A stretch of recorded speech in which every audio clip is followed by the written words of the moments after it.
gogashan oo ahayd mid kulmisay odayaasha dhaqanka iyo qaybaha kala duwan ee bulshada oo ka dhacday hoolka Greenberg ayaa waxa dhigatay musharax xildhibaan Naciimo Cabdiraxmaan Guuleed oo kamid ah dadka u sharaxan kursiga 232 hadaba murashaxadu waxa ay sheegtay iyada oo ka warbixinaysa taariikh nololeedkeeda iyo heerkeeda aqooneed in wax badan oo horumar ah ay deegaanka ka soo qabatay isla markaana haatan ay diyaar u tahay in ummadda ay wax u qabato iyada oo ugu adeegaysa kursigan si loo helo xildhibaan aqoon-yahan ah isla markaana leh go'aan gaaris dhammaystiran ayay sheegtay in marakan iyadu ay haminayso in ay kursigan 232 loo doorto. gooshan saa inii sheegay markii horeba waxa Reemaha Xasan iyo bulshada deegaankaba ajandeedu ahaa Reemaha Xasan laakiin saan filayo deegaanka dad badan oo waxtar waa inay ka soo qayb galeen dhigtay musharaxad Dictorayso Naciimo Cabdiraxmaan Guuleed waana garanaysaan waxay musharax u tahay waa kursiga baarlamaanka Jamhuuriyadda Federaalka sumadiisu ama nambarkiisuna yahay 232 afartii sanaba waa kursi matalaad shacab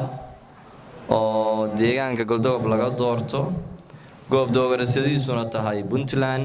markii aan jaamacadda dhameeyay waxaan go'aansaday inaan deegaankayga dib ugu soo laabto waxaan u maleynayaa inaan ahay gabadha reer Maxamed Xasan ah oo kaliya oo ka shaqeysa cusbitaalka dhakhtar ahaan abaalka maanta waa sheeganaya abaalkaas maanta waxaan rabaa inaan sheegto waayo waxa la isku qabto oo ugu muhiimsan waxa weeye qofku inuu dadka caafimaadka uu ka caawiyo oo uu bukaanka daweeyo kadib markii sanad aan ka shaqeynayay waxaan u safray Boosaaso oo aan ka shaqeeyay xaruntii Yemeniyiinta dadka ka soo qaxay Yemanta baan dhakhtar u ahaa kadib waxaan ka shaqeeyay Garowe General Hospital baan dhakhtar ka ahaa siyaasadda dowlka aan ka soo qabtay waxa kamid ah waxaan xubin ka ahaa Tibek waxaan ahaa gabadhii ku jirtay guddigii uu magacaabay Cabdiwali Cali Gaas 2016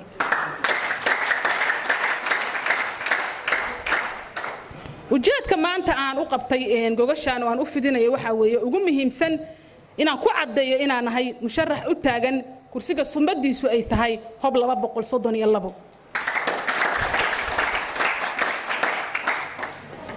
waxaan ka codsanayaa beesha reer Maxamed Xasan kursigaasayto in garab istaagiisa la muujiyo taageerayaasha kale tana waa ay muujin karaan waxa jira heerar kala duwan oo taageerada lagu muujiyo codka kaliya ma ahan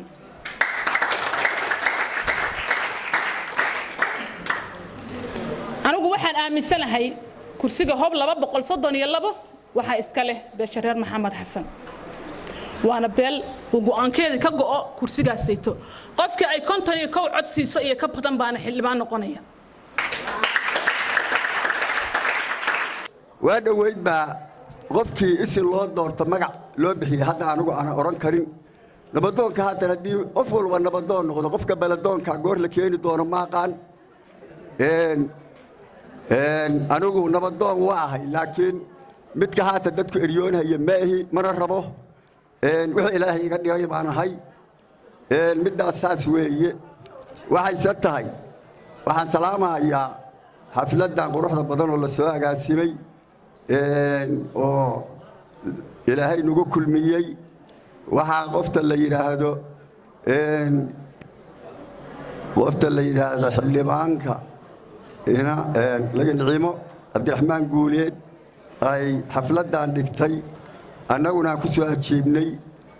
yaa salaamaha assalaamu calaykum wa rahmatullaahi wa barakaatuh waxa weeye ninkii hadda aniga iga horeeyay waxa la yiri anigu hadalkaas ma qaan meel u waday mana wada qabno ninbaa waxa wiil yar baa waxa la yiri ninbaa asagoo shir fadhiya shir yaa waxa la yiri wiil yar uu yimid wuxuu yiri aabanakee aabad soo baxsan mid baa wuxuu yiri baa la yiri wardid habaha oran sooye aabanak waa hooya ku yeerisi sooye war yurde sooye aaba hooya ku yeerisi marsada sooye yurde sooye markii dambe uu yiri wiilka daaga aaba waxay hooya ciirtii bay bixinaysado midda subag wuxuu dhisay dhuuqi jiray maaqa horta anagu waxa ninkii iga horeeyay ku hadlay oo magacayaga ma rabno waxaa weeye annaga qof geed laga dhiiray ma jiro gabdhuhu waa gabdhaha iyagii ama adeer baan u nahay ama waa simannahay waxaannu leenahay soo dhowaada wixii calafkiinna ilaahayna siiyaanad leedihiin haddii ilaahay imankeeda leeyahay ninkaasu annagu magacu waa naga dhexeeyaa laakiin magacayaga waa dhaawacay kulama socdo anugu kulamana soconno marka waxaa weeye haddii alla idmo qof walba calafkiisu qaadahayaa Naciima soo dhowow haddii alla idmo waxaan mahad labaad iyo salaan labaad u celinayaa digtoorayso Naciimo Cabdiraxmaan Guuleed Ciise oo musharax u ah kursiga hob 232 federaalka Soomaaliya waxaan leenahay Naciimo soo dhowow soo dhowow soo dhowow deegaankaaga ku soo dhowow dadkaaga ku soo dhowow diintaadii ku soo dhowow bulshadaadii oo ku rabta ku soo dhowow intaasna waxaan leeyahay musharax Naciimaan leeyahay waxaan kaloo kaaga mahad celinayaa oo aad kaaga mahad celinayaa musharaxiintii horena ana ka maqal balaqad waa maqlay musharaxiintii hore ay sameeyeen waxaan kaaga mahad celinayaa balaqaadka dhow oo aad samaysay oo deeqda ah oo ku xusan waqtiga aynu joogno aad baan kaaga mahad celinayaa salaan kadib maanta oo dhan nabadoonnadii ragga la soo guriyay nabadoonnada gabdhaha xagga ku lowdeen 8 ba fadhideen iyo 9 midkood ما شاء الله waxaan leeyahay eedo kursigan maanta ito hadii aan ka hadlo kursiga 200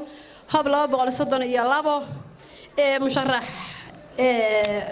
Naciimo Cabdiraxmaan Guuleed ay musharaxnimada maartay iyo shaacinta maanta isugu keentay bahda reer Goldogob ama Saba bahda reer Muumin Aadan ama bahda reer Xasan Muumin waxaan leeyahay marka ugu horeysa horta eeda kursigan waa kursi furan waa kursi banaan waa kursi xaq aad u leedahay ku soo dhawow marka koobaad iyo marka labaadba kursiga waxa weeye eeda xaq baad u leedahay inaad u tartantid xaq baad u leedahay inaad musharaxnimadiisa u soo istaagtid calafkana Ilaah baa bixiya marka waxa weeye waxaan leeyahay maadaama musharaxiintu ay farabadan yihiin oo kursiga 232 musharaxiintiisu ay farabadatay haddana waxaan leeyahay ma sha Allah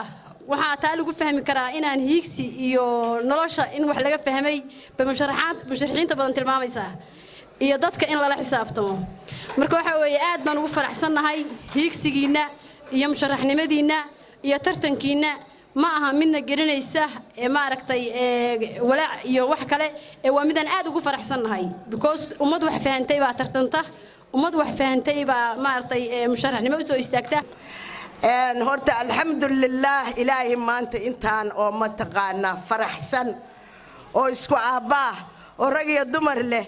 oo isugu yimid goobta tan ayagoo hal mabda kaliya leh waxa weeyaan kulligeen ilaahay shukriga aan celino oo shukriga ilaahay aan badino sidii macallinkeena hore inoo sheegay alxamdulillah rabbil alamin qofka ilaahay u shukriya nimcada ilaahay waa u siyaadiyaa انت وشكرك إلهي ركوا واجبه وحكلو جرا الحمد لله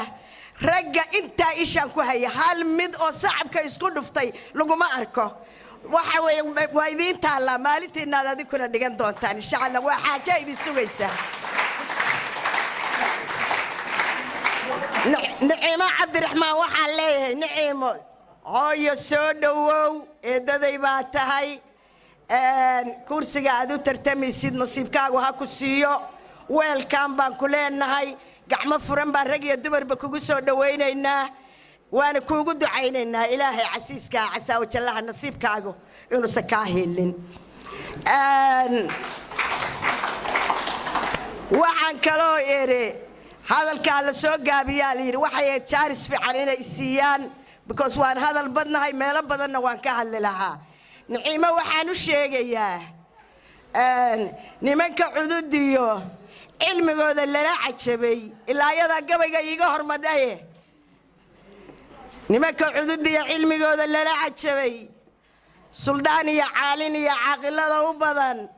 codooda xasan muumin weeyo arlada camiray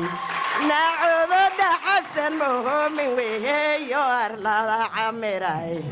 oo naciimo canabey adigay cidaayeen